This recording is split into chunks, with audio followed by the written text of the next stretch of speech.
حمد و صلات کے بعد قرآن مجید فرقان حمید نے جناب ابو بکر صدیق رضی اللہ تعالیٰ عنہ کی تعریف ان الفاظ کے ساتھ فرمائی ہے کہ والذی جاء بالصدق وصدق بہ،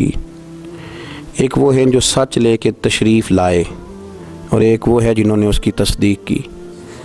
سچ لانے والے مدینے والے محبوب علیہ السلام اور تصدیق کرنے والے حضرت ابو بکر صدیق رضی اللہ۔ ایک وہ جو سچ لے کے تشریف لائے اور ایک وہ جنہوں نے اس کی تصدیق کی۔ کہا اولئک ھم المتقون، دونوں ہی پرہیزگار ہیں، دونوں ہی پرہیزگار ہیں۔ حضرت ابو بکر صدیق رضی اللہ تعالیٰ عنہ سچے بھی تھے، بردبار بھی تھے، حلیم بھی تھے، اور سب سے بڑی ان کے اندر جو بات سمجھنے والی ہے وہ یہ ہے کہ بڑے وفادار تھے۔ انسان کا بڑا اچھا قد کاٹ ہو اور اس کے نام کے ساتھ کئی القابات لکھے جائیں، لیکن جب وہ بولے تو اس کے جملے کچے ہوں، وہ بات اور وہ لفظ جو ادا کرے وہ اس کی پرسنالٹی کے ساتھ میچ نہ کرتے ہوں، تو اس شخص کا وقار خراب ہو جاتا ہے۔ اس کے بارے میں جو انسان نے زاویہ نگاہ بنایا ہوتا ہے نا کہ بڑا اچھا آدمی ہے، وہ اس کا زاویہ ٹوٹ جاتا ہے۔ وہ ذہن سازی جو لوگوں کی اس شخص کے بارے میں ہوتی ہے وہ کمزور پڑ جاتی ہے، اور انسان کے ذاتی وقار میں بھی بڑا فرق آتا ہے۔ نبی کریم صلی اللہ تعالیٰ علیہ وسلم نے اپنی امت کو بردباری سکھائی، وفاداری سکھائی، سنجیدگی سکھائی، معاملہ فہمی سکھائی، بیجا بات کرنا اور بیجا سوالات کرنا اور تکلف کے ساتھ کچھ چیزوں کو سمجھنا اور بے دھڑک ہنسنا اور کسی چیز کا لحاظ نہ کرنا، اس سے انسان کمزور پڑ جاتا ہے۔ اس کے رویوں کا یہ سیلاب اسے ناکامی کی طرف لے جاتا ہے۔ حضرت ابو بکر صدیق رضی اللہ تعالیٰ عنہ کے بارے میں سیدہ عائشہ صدیقہ رضی اللہ تعالیٰ عنہ کا ایک بڑا خوبصورت ارشاد آپ فرماتی ہیں، مجھے اللہ کی عزت کی قسم، حضرت ابو بکر صدیق رضی اللہ تعالیٰ عنہ نے زمانہ جاہلیت میں بھی اور زمانہ اسلام میں بھی کبھی کوئی بیہودہ شعر اور بیہودہ بات اپنی زبان سے ادا نہیں کی۔ ام المومنین حضرت عائشہ کہتی ہیں، مجھے اللہ کی عزت کی قسم، کبھی انہوں نے اپنی زبان سے کوئی بیہودہ شعر بےہودہ جملہ ادا نہیں کیا۔ اللہ نے انہیں شروع میں ہی وہ وفاداری عطا فرمائی تھی کہ جب بھی بولتے تھے عمدہ ہی بولتے تھے، جب بھی بات کرتے تھے بھلی کرتے تھے، جب بھی کسی عنوان پر گفتگو کرتے تھے تو ان کا لب و لہجہ بڑا ستھرا ہوتا تھا، بڑی شستہ بات کرتے تھے۔ حضرت ابو بکر صدیق رضی اللہ تعالیٰ عنہ کے زمانہ جاہلیت میں بھی جب حضور نے اعلان نبوت نہیں کیا تھا اور انہوں نے کلمہ نہیں پڑھا تھا، اس دور میں بھی جو دور کی خرابیاں تھیں وہ آپ کے اندر نہیں پائی جاتی تھیں۔ حضرت عائشہ صدیقہ رضی اللہ تعالیٰ عنہ سے ہی روایت ہے کہ حضرت ابو بکر صدیق رضی اللہ تعالیٰ عنہ نے زمانہ جاہلیت میں بھی شراب اپنے اوپر حرام کر رکھی تھی اور کبھی نہیں پی تھی آپ نے۔ لوگوں نے سوال کیا ایک دفعہ، کہا جناب اس دور میں تو سب لوگ شراب پیتے تھے، سب لوگوں کا یہی انداز تھا، تو آپ نے اس زمانے میں بھی شراب کو حرام کر لیا؟ شراب ایک نجس چیز کا نام ہے، ایک ناپاک ترین چیز کا نام۔ نبی پاک صلی اللہ تعالیٰ علیہ وسلم نے فرمایا، شراب بنانے والا، پلانے والا، لانے والا، گواہ بننے والا، لکھنے والا، لکھانے والا، یہ سب ملعون ہیں، یہ لعنتی ہیں۔ کسی نے پوچھا کہ جاہلیت میں تو کوئی منع نہیں کرتا تھا، دور اسلام میں تو منع ہو گئی، تو آپ نے اس دور میں بھی کبھی نہیں پی؟ تو حضرت صدیق اکبر رضی اللہ تعالیٰ عنہ فرماتے ہیں کہ میں ایک دن ایک شخص کے پاس سے گزرا، بھی میرا لڑک پن تھا، بالکل میں جوانی کی دہلیز میں قدم رکھ رہا تھا، تو میں نے ایک شخص کو دیکھا، اس نے شراب پی ہوئی تھی، اسے نشہ چڑھا ہوا تھا، تو وہ گندگی میں ہاتھ مار رہا تھا، اور وہ گندگی کو جب اپنے ناک کے قریب کرتا بدبو آتی تو وہ ہٹا دیتا، لیکن چونکہ نشے میں تھا، بندہ وقار والا تھا، اچھے قبیلے کا تھا، لیکن اس نشے نے اس کے ذہن کو اتنا مخبوط کر دیا تھا، مخبوط الآواز ہو گیا تھا۔ تو آپ فرماتے ہیں اس دن سے میں نے اپنے اوپر شراب کو حرام کر لیا۔ میں سمجھ گیا کہ جو آدمی کی عقل میں فطور کر دے اور جو اس کی وفاداری کو خراب کر دے اور جس کو پی کے بندے کو یہ پہچان ہی نہ رہے کہ میری بیوی کون سی ہے اور میری بہن کون سی ہے، فرمایا وہ چیزیں وفادار لوگوں کا طریقہ نہیں ہوتی۔ یہ کوئی بڑے لوگوں کی علامت ہے کہ اس طرح کی گندگی کرنا، بے حیائی کرنا۔ تو آپ فرماتے میں نے کبھی بھی شراب نہیں پی، اور نبی کریم صلی اللہ تعالیٰ علیہ وآلہ وسلم سے جب اس کا ذکر کیا گیا نا کہ جناب ابو بکر صدیق رضی اللہ تعالیٰ عنہ فرماتے میں نے کبھی شراب نہیں پی، اللہ کے رسول فرمانے لگے میرا ابو بکر سچ کہتا ہے، میرا ابو بکر سچ کہتا ہے۔ اپنے آپ کو ہمیشہ مسجع رکھا، صاف ستھرا رکھا۔ حضرت ابو بکر صدیق رضی اللہ تعالیٰ عنہ اکثر اپنی زبان کو پکڑ لیتے تھے اور اپنی زبان کو پکڑ کے کہتے تھے کہ تو نے مجھے بڑا پریشان کر دیا ہے، تو اگر سیدھی ہو جائے تو میرے بڑے کام سیدھے ہو جائیں، تو اگر سنور جائے تو میرے بڑے معاملات سنور جائیں، اگر تو ٹھیک ہو جائے اور تیرے جملے درست ہو جائیں تو بہت ساری جگہوں پہ معاملات درست ہو جائیں۔ حضرت صدیق اکبر رضی اللہ تعالیٰ عنہ کاروبار کرتے تھے۔ آپ کے ساتھ والے لوگ کہتے ہیں کہ بڑی دنیا کے ساتھ ہم نے تجارت کی، بڑے لوگوں کے ساتھ کاروبار کیا، لیکن جو رنگ جناب صدیق اکبر کا تھا، جو طریقہ حضرت ابو بکر صدیق کا تھا، وہ طریقہ ہم نے بہت خال خال دیکھا، اس لیے ان کے قریب والے دوست بھی ان سے متاثر تھے، ان کی تعریف کرتے تھے۔ آپ کو پتہ ہے کہ بڑے بڑے مالدار اور بڑے بڑے سمجھدار لوگ حضرت صدیق اکبر کی تبلیغ پر مسلمان ہوئے۔ حضرت عثمان غنی جیسے لوگ، حضرت عبد الرحمن ابن عوف جیسے لوگ، یہ سب لوگ ان کے تجارت میں دوست تھے۔ آپ کو پتہ ہے کہ جب کاروباری تعلقات ہوتے ہیں تو لوگوں کو پتہ ہوتا ہے بندہ سچا ہے کہ جھوٹا ہے، یہ بندہ کھرا ہے یا بددیانت ہے، لیکن وہ اتنے وزاداری کے قائل تھے کہ جناب صدیق اکبر نے کلمہ پڑھ لیا تو وہ لوگ سوچنے پر مجبور ہو گئے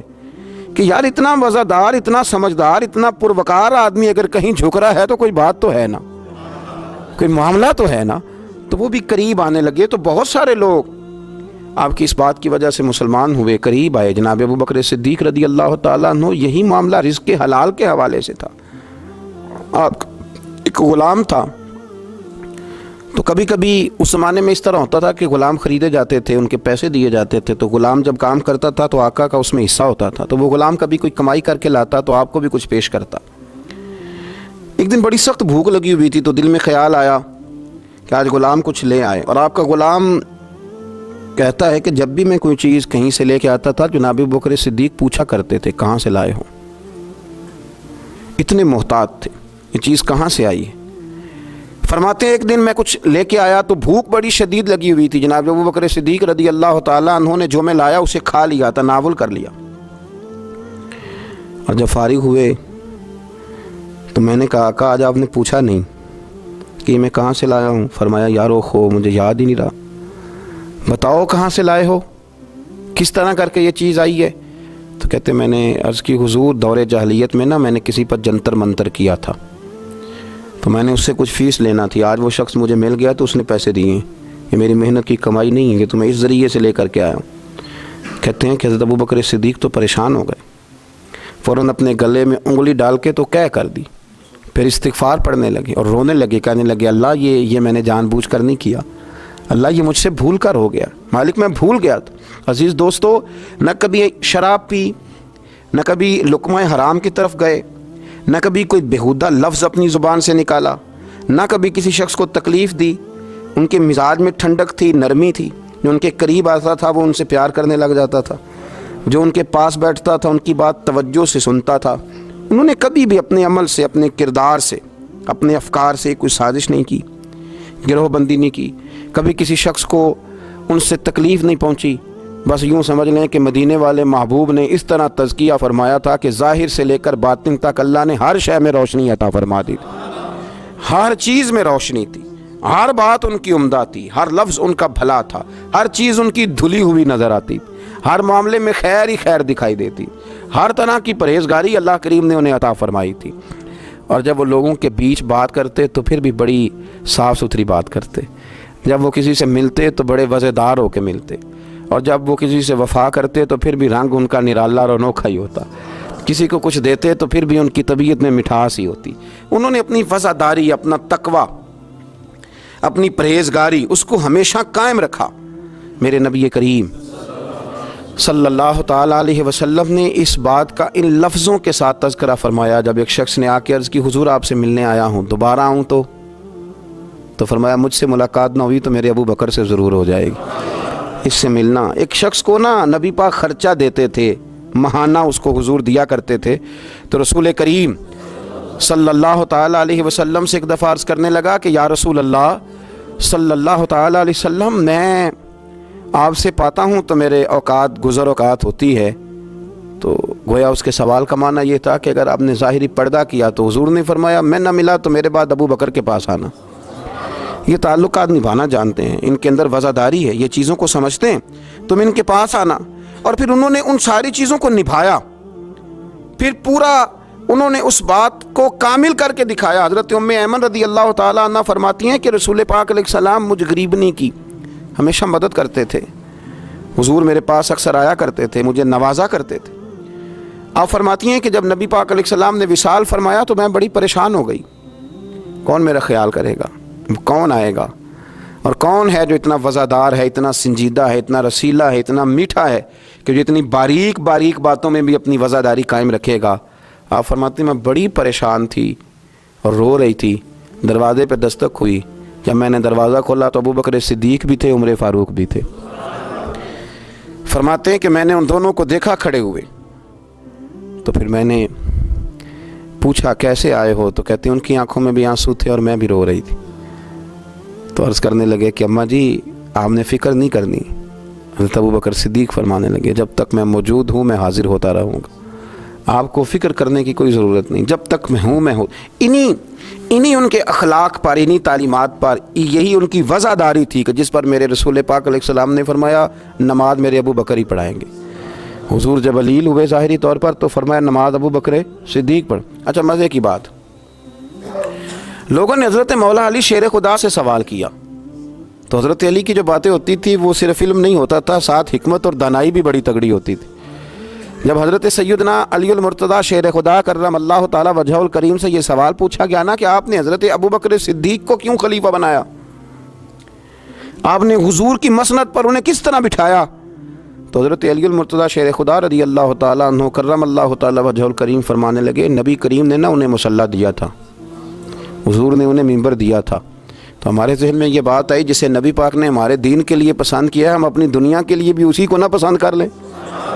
جسے حضور نے ہمارے دین کے لیے پسند کیا،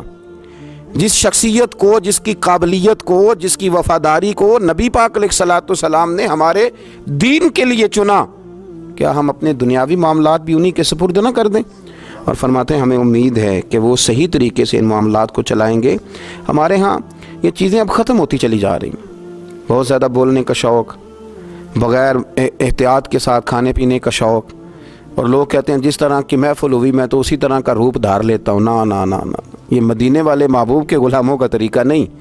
وہ مسجد میں بھی ہوتے ہیں تو نبی پاک کے غلام ہوتے ہیں، اور دکان پہ بھی ہوتے ہیں تو رسول اللہ کے غلام ہی ہوتے ہیں۔ ان کو روپ دھارنے کی ضرورت کیا، ان کا ایک ہی رنگ ہے اور وہ محمدی رنگ ہے، وہ ایک ہی رنگ ہے، اس رنگ کو انہیں بدلنے کی کوئی ضرورت کبھی بھی پیش نہیں آتی، وہ اسی رنگ میں ہمیشہ اپنے آپ کو رکھتے ہیں۔ اللہ ہمیں بھی وزاداری عطا فرمائے اور ان طریقوں پر چلنے کی اللہ توفیق رفیق عطا فرمائے۔ آخر دعوانا